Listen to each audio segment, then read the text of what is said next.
नमस्कार दोस्तों, आप देख रहे हैं अखबार वाले। तो दोस्तों, आज हम बात करेंगे तुर्की के बारे में। आज हम बहुत कम समय में आपको बताने जा रहे हैं आखिर तुर्की कैसे इकोनॉमिकल सुसाइड करने जा रहा है, कैसे तुर्की के तानाशाह रजब तैयब एर्दोगान अपनी कुर्सी को बचाने के लिए पूरी तुर्की को बर्बाद करने में लगे हुए हैं।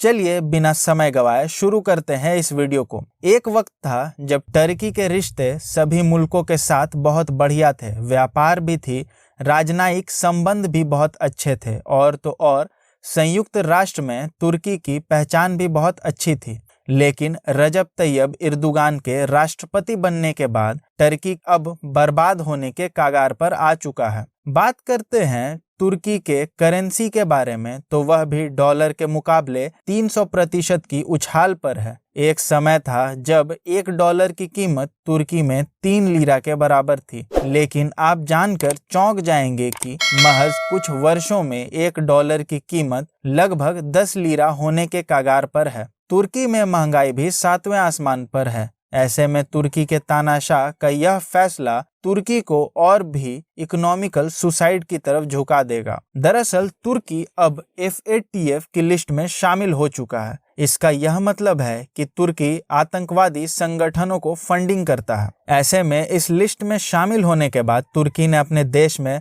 10 देशों के खिलाफ पर्सोना नॉन ग्रेटा को लागू कर दिया है। इसका यह मतलब होता है कि जिन देशों के खिलाफ पर्सोना नॉन ग्रेटा नियम लागू है, उन्हें 2 से 3 दिनों में तुर्की से सारे राजनयिक संबंधों को छोड़कर जाना होगा, नहीं तो वह देश में वांटेड घोषित कर दिए जाएंगे और पकड़े जाने पर जेल भी दिया जा सकता है। तुर्की ने जिन देशों पर पर्सोना नॉन ग्रेटा लागू किया है वह है America, Canada, Finland, Germany, France, Denmark, Netherland, Norway, New Zealand और स्वीडन। अब यह सवाल खड़ा होता है कि आखिर तुर्की के तानाशाह ने ऐसा क्यों किया। तो देखिए दोस्तों, इसकी 2 फैक्टर निकलकर सामने आती है। पहला, तुर्की अब FATF लिस्ट में शामिल हो गया है और दूसरा, रजब तैयब एर्दोगान को यह डर सताने लगा है कि उनके राष्ट्रपति की कुर्सी उनसे दूर जाने वाली है। यह डर उन्हें इसलिए सताने लगा है क्योंकि तुर्की के सबसे बड़े व्यापारी ओस्मान कुवाला लगातार प्रदर्शन कर रहे हैं। ओस्मान कुवाला का नाम उस वक्त आया जब तुर्की में रजब तैयब एर्दोगान के खिलाफ प्रोटेस्ट हो रहे थे। दरअसल यह प्रोटेस्ट इसलिए हो रहा था क्योंकि उस समय वहां की जनता समझ चुकी थी कि एर्दोगान एक तानाशाह है, इसके निर्णय तुर्की को बर्बाद कर सकते थे। दोस्तों, हम सभी जानते हैं तुर्की एक सेक्युलर कंट्री है और वहां पर सभी को खुलकर रहने की छूट भी है। लेकिन एर्दोगान के राष्ट्रपति बनते ही हालात बदलने लगे, जिसके बाद यह प्रोटेस्ट होने लगा।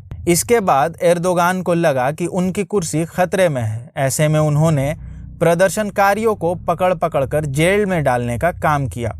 उन्होंने ओस्मान कुवाला को भी पकड़कर जेल में डाल दिया। गौरतलब यह है कि कुवाला पर ना तो किसी तरह का केस दर्ज है, ना तो उन्हें किसी तरह का अपराधी घोषित किया गया है। इसी बात को लेकर पश्चिमी देशों ने आवाज उठाना शुरू कर दिया, जिसके बाद एर्दोगान ने राष्ट्रवाद का नारा लगाकर अपनी प्रजा को बचाने का काम किया। उन्होंने पश्चिमी देशों पर पर्सोना नॉन ग्रेटा लागू कर दिया ताकि उनकी प्रजा को लगे कि वह अपनी प्रजा के रक्षा के लिए यह कदम उठा रहे हैं। इसके बाद अभी तक पश्चिमी देशों के द्वारा कोई प्रतिक्रिया जाहिर नहीं की गई है, लेकिन इतना तो तय है कि पश्चिमी देश भी कोई जल्द ही कड़ा फैसला लेंगे।